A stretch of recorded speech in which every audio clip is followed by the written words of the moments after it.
राजस्थान की historical series विरासत में और आपके साथ हूं मैं लवीना राज।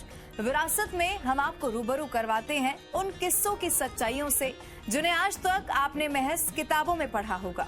इसी सिलसिले में पिछले एपिसोड में हमने आपको दिखाई एडाणा माता धाम की अनोखी दास्तां और आज बात करेंगे एक खूबसूरत महल की। भारत विविधताओं का देश है, खूबसूरती बिखेरता हर राज्य अनोखा इतिहास संजोए हुए है।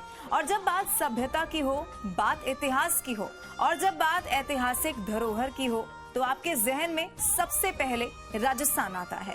कहते हैं कि गौर से अगर सुने तो यहाँ की इमारतें भी बोलती हैं, बयां करती हैं अपनी सभ्यता, संस्कृति और विरासत की कहानी। तो विरासत के इस खास एपिसोड में आज हम आपको लेकर चलते हैं राजस्थान की राजधानी जयपुर में, जहां यूं तो आमेर, नाहरगढ़ जैसे कई पर्यटक स्थल हैं, लेकिन गुलाबी शहर के बीचों बीच बना हवा महल अपनी सुंदरता और अनोखी संरचना के चलते हर किसी को अपनी ओर आकर्षित करता है। एक ऐसा महल जिसकी खिड़कियों के ऊपर लगने वाले कांच को आज से 300 साल पहले बेल्जियम से मंगाया जाता था।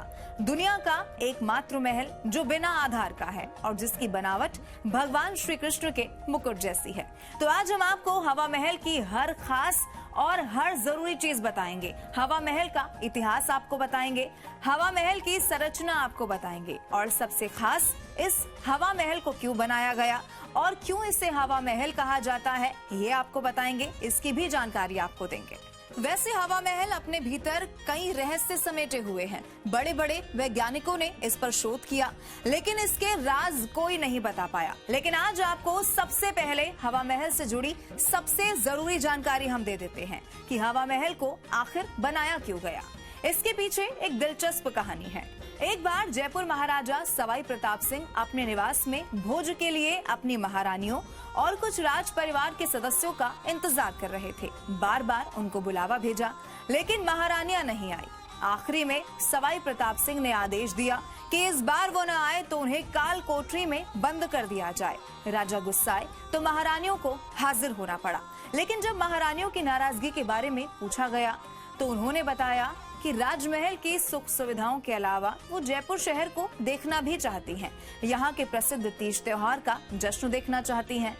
दरअसल उस दौर में पर्दा प्रथा जोरों पर थी। राजपूती महारानियों को महल से बाहर जाने की अनुमति नहीं थी, न वो खिड़की से बाहर झांक कर देख सकती थी। कुल मिलाकर बाहर की दुनिया से उन्हें दूर रखा जाता था। महारानियों की पीड़ा सुनकर सवाई प्रताप सिंह ने एक ऐसा महल बनाने की ठान ली जहां से हवा पानी के प्रबंध के साथ साथ बाहर का नजारा भी देखा जा सके, लेकिन बाहर से अंदर की ओर कोई न देख सके। और इसकी जिम्मेदारी दी गई उस वक्त के मशहूर कलाकार लालचंद उस्ताद को। और इस तरह सवाई प्रताप सिंह की कल्पनाओं का महल हवा महल 1799 में बनकर तैयार हो गया। लेकिन आपके जहन में ये सवाल जरूर उठा होगा कि इस महल का नाम हवा महल क्यों रखा गया, और इसका जवाब इसके नाम में ही छुपा हुआ है। जी हाँ, लगभग 953 छोटी खिड़कियों से बने इस महल में सामने से सीधी हवा अंदर प्रवेश करती है और महल को हमेशा ठंडा रखती है। वैसे ये महल 5 मंजिला है और हवा महल नाम खास तौर पर इसकी 5वीं मंजिल की वजह से पड़ा है, जो उस वक्त के लिहाज से शहर में काफी ऊंची भी थी और काफी हवादार भी थी। हवा महल की 5वीं मंजिल को हवा मंदिर भी कहा जाता है।